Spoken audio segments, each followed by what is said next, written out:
Coco TV। शहजादी और जादुई मटर। एक दफा का जिक्र है कि सरसब्ज और शादाब इलाके में एक छोटे से गांव में एक लड़की रहती थी जिसका नाम नताशा था। नताशा अपने वालिद के साथ रहती थी। नताशा के वालिद जो कभी एक मजबूत और जिंदा दिल आदमी थे, एक मुस्तकिल बीमारी के चुंगल में फंस गए थे और वो बिस्तर से उठ तक नहीं सकते थे।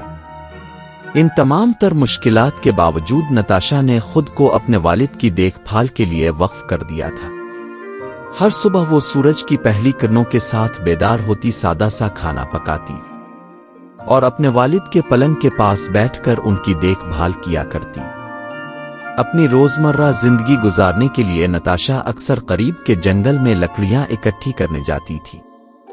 गांव के लोग खाना पकाने और सर्दी में गर्म तपश हासिल करने के लिए लकड़ियों का इस्तेमाल किया करते थे। जंगल अगरचे बहुत घना था, लेकिन नताशा को वो एक पुरसुकून जगह लगती थी। जंगल की हरियाली और परिंदों के गाने इसके कानों को तस्कीन फराहम करते थे। एक दिन जब नताशा जंगल में घूम रही थी तो उसने झाड़ियों में लगे मटर के पौधे देखे। जैसे ही वो उन पौधों के करीब पहुंची तो उसकी जड़ों में इसने अजीब सी चमक देखी। हैरान होकर जब उसने इस चमक की खोज लगाई तो वो एक मटर का जादुई बीज था जिसकी चमक आसपास फैल रही थी।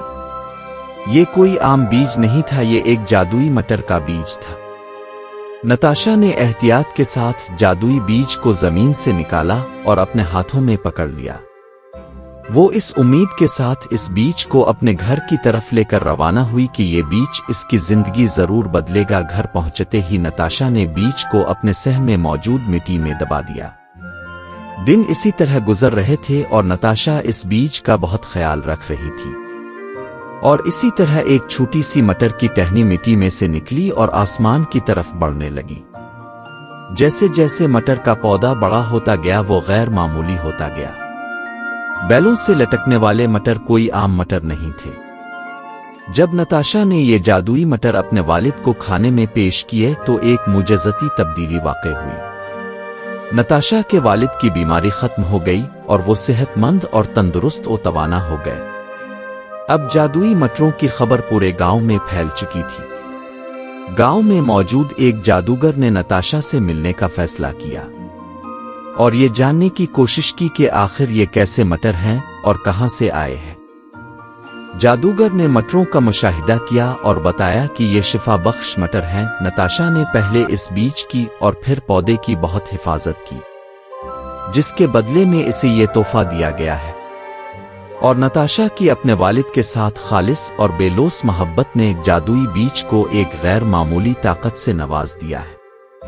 गांव वालों ने नताशा के जादुई तोहफे का खूब जश्न मनाया और इस तरह नताशा का घर उम्मीद और शिफा की जगह बन गया। नताशा इसी तरह अपने वालिद की देखभाल करती रही और जादुई मटर के पौधों की भी देखभाल करती रही। जादुई मटर इस गांव में खुशहाली ले आए और इस तरह जंगल में मौजूद एक छोटे से गांव में जहां मोहब्बत और मेहरबानी गालिब थी, नताशा की जिंदगी बदल गई और अब वो मटरों की काश्त करती और पूरा साल आराम से बैठकर। जब ये खबर दूर दराज इलाकों तक पहुंची तो एक शहजादे ने भी जादुई मटरों के बारे में सुना तो इसने उधर आने का फैसला किया। जब वो नताशा के पास आया तो नताशा ने शहजादे को सारी बात बताई। शहजादे को नताशा की मेहनत और लगन से काम करना अच्छा लगा और उसने नताशा की बहुत तारीफ की और नताशा इसे पसंद आ गई। जब वो वापस अपने वतन पहुंचा तो उसने नताशा के लिए रिश्ता भेजा तो नताशा के बाप ने रजामंदी जाहिर कर दी और यूं शहजादे और नताशा की शादी बड़ी धूमधाम से की गई और वो हंसी खुशी जिंदगी बसर करने लगे। दोस्तों, दिलचस्प और मजेदार कहानियां देखने के लिए हमारे चैनल को सब्सक्राइब करें